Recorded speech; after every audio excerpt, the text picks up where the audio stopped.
Channel. আমি আজকে চলে এসেছি একটা নতুন রেসিপি নিয়ে। আজকের রেসিপি আমুদি মাছ। এর মাথা কেটে লেজা কেটে ফেলে দিতে হয়।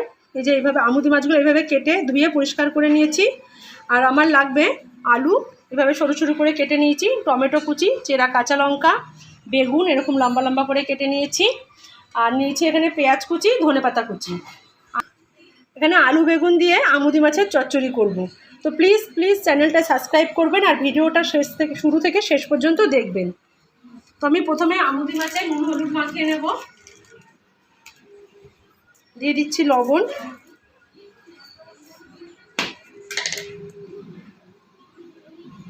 দিয়ে দিচ্ছি হলুদ গুঁড়ো,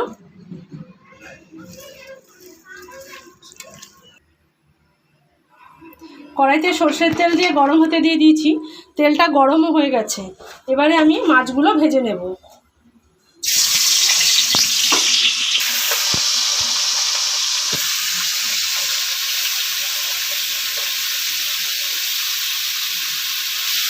এইভাবে মাছগুলো দিয়ে দেবো কড়াইতে। এক পিঠ ভাজা হতে হয়ে গেলে উল্টে দেবো। এবার দেখুন মাছগুলো উল্টে দেবো।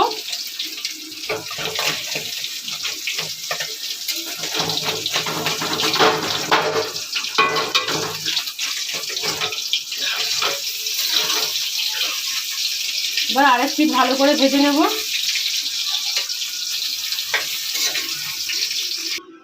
সব মাছগুলি আমি এভাবে ভেজে তুলে রেখেছি। এই যে দেখুন সব মাছগুলো এভাবে ভেজে থালায় রেখে দিয়েছি। এবার কড়াইতে দিয়ে দেবো একটু সর্ষের তেল। কড়াইতে দিয়ে দিচ্ছি সর্ষের তেল। তেল গরম হয়ে গেছে। এবার আমি তেলের মধ্যে দিয়ে দেবো কালো জিরে।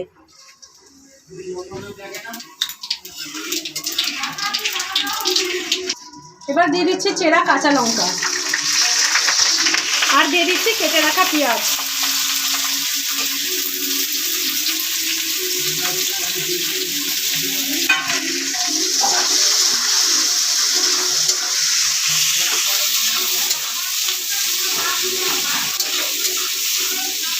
এবার এর মধ্যে দিয়ে দেবো কেটে রাখা আলু।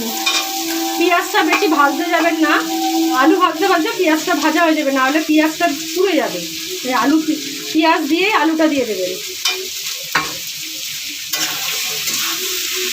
এবার এই সব দিয়ে একটু ভাজা ভাজা করে নেব। বেগুনটা আমি এখন দেবো না, বেগুনটা একটু পরে দেবো। আগে আলু পেঁয়াজটা একটু ভাজা হয়ে যায়, বেগুন থেকে জল ছাড়ে।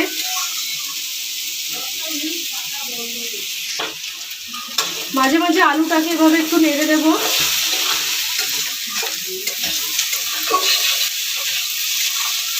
দেখুন আলু পেঁয়াজে হালকা হালকা রং ধরছে। আর একবার দুবার নেড়েই এর মধ্যে আমি বেগুনটা দেবো।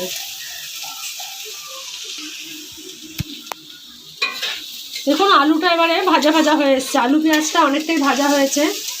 এবার এর মধ্যে দিয়ে দেবো কেটে রাখা বেগুন।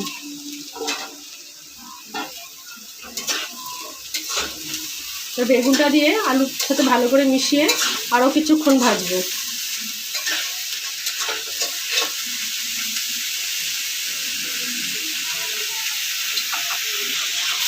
তা বেগুন দেওয়ার পরেও মাঝে মাঝে এইভাবে নেড়ে দেবো। আগেই কিন্তু নুন হলুদ দেবেন না, তাহলে কিন্তু বেগুন থেকে অনেকটা জল বেরিয়ে যাবে, বেগুনটা ভাজাই হবে না। নুন হলুদ ছাড়াই এভাবে মাঝে মাঝে নেড়ে দেবেন। এবার এর ওপর থেকে দিয়ে দেবো কেটে রাখা টমেটো।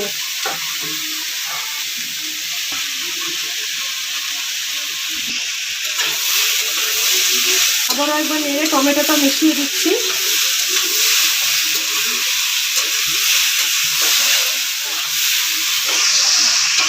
এইভাবে মাঝে মাঝে নেড়ে নেড়ে অনেকক্ষণ ধরে এটাকে ভেজে নিতে হবে। দেখুন এবার সবগুলো কিন্তু ভালোভাবে ভাজা ভাজা হয়ে গেছে। এবার এর মধ্যে দেবো নুন হলুদ, দিয়ে দিচ্ছি লবণ স্বাদ অনুযায়ী, আর দিয়ে দেবো হলুদ গুঁড়ো।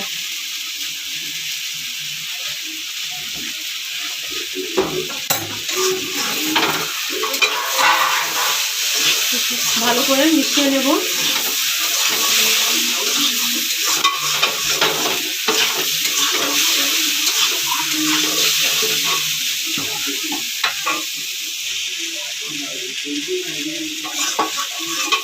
নুন হলুদ দিয়ে ভালো করে নেড়ে সব মিশিয়ে নিয়েছি। এবার এর মধ্যে দেবো কিছু গুঁড়ো মশলা। দিচ্ছি লঙ্কার গুঁড়ো। যে যেরকম ঝাল খেতে পছন্দ করেন সেভাবে লঙ্কাটার গুঁড়োটা দেবেন। আর যদি শুকনো লঙ্কার গুঁড়ো পছন্দ না করেন তাহলে কাঁচা লঙ্কা দিয়েই করবেন, কোনো অসুবিধা নেই। আর দিয়ে দেবো একটু জিরের গুঁড়ো। আপনারা চাইলে ধনে গুঁড়োও দিতে পারেন। এটা দিয়ে একটু নেড়ে নেব।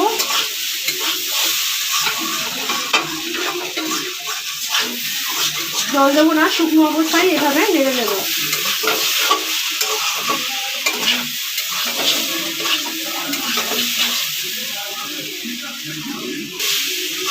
এবারে গুঁড়ো মশলা দিয়ে 2 মিনিট নেড়ে নিয়েই জল দিয়ে দেবো।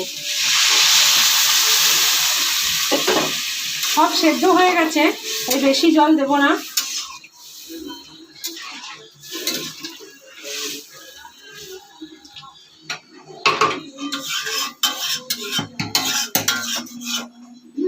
এটাকে ঢাকা দিয়ে ফুটতে দেবো। একটা থালা দিয়ে ঢেকে দিচ্ছি ফুটে ওঠার জন্য। এবার থালার ঢাকাটা খুলছি। দেখুন ফুটে গেছে, আর তরকারি থেকে কিন্তু তেলও ছেড়ে দিয়েছে। এবার নেড়ে দেবো, দিয়ে এর মধ্যে দিয়ে দেবো ভেজে রাখা মাছগুলো।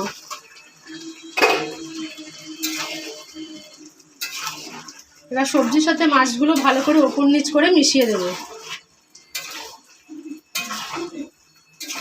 এই তরকারিটা কিন্তু ঝোল হবে না।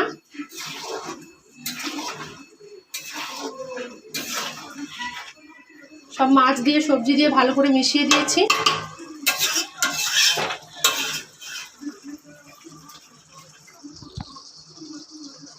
এবার আবারও এটা ঢাকা দিয়ে দেবো। কিছুক্ষণ বাদে এবার দেখুন তরকারিটা হয়ে গেছে, জলও শুকিয়ে গেছে।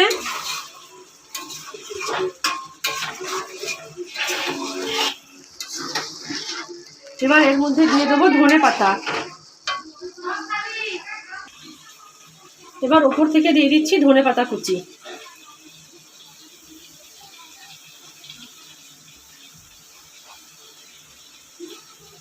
ধনে পাতাটা দিয়ে ভালো করে মিশিয়ে দেবো।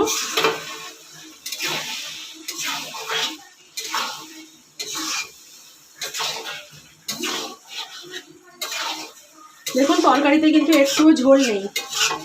এভাবে কিন্তু যেন ঝোল না থাকে, পুরো তরকারিটায় মাপ মতো জল দিয়ে শুকিয়ে নেবেন। ধনে পাতা দিয়ে সব দিয়ে ভালো করে মিশিয়ে দিয়েছি। এবার আমি গ্যাসটা অফ করে দিয়ে একটা পাত্রে নিয়ে নেবো পরিবেশন করার জন্য। তৈরি হয়ে গেছে আমার আমুদি মাছের চচ্চড়ি। উপর থেকে একটু এইভাবে ধনে পাতা ছিটিয়ে পরিবেশন করুন আমুদি মাছের চচ্চড়ি। আর রেসিপিটি ভালো লাগলে কমেন্ট করে জানাবেন, আর এইভাবে একবার বানিয়ে খেয়ে দেখবেন। প্লিজ চ্যানেলটি সাবস্ক্রাইব করবেন, লাইক শেয়ার কমেন্ট করে পাশে থাকবেন। ধন্যবাদ। আপনারাও সুস্থ থাকবেন।